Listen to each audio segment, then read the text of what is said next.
Sinfdosh maktab hududida topilib, hayot hududida yo'qolib ketadigan mavjudot. Ikki oyoqli, lekin ikki yuzli bo'lish ehtimoli yuqori.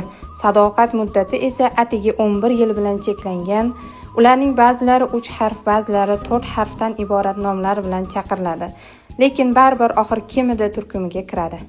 Bu turning aksar qismi endi yig'lamizmi degan paytdan boshlab noma'lum muddatga Telegramdan g'oyib bo'ladi. Ba'zi noyob, qimmatbaho turlari esa yig'ilishni o'zi tashkillashtiradi-da, o'sha kuni boshqa o'lkalarga uchib ketadi. Bu hodisa sinfdoshlarning tabiiy uchrashuvi deb ataladi. Olimlarning aytishicha, doimiy uchrashib yuradigan sinfdoshlar turi hozirda Qizil kitobga kiritilgan bo'lib, insoniyat tarixida katta burilish yasagan, juda ham kam uchraydigan afsonaviy mavjudot sifatida baholanmoqda.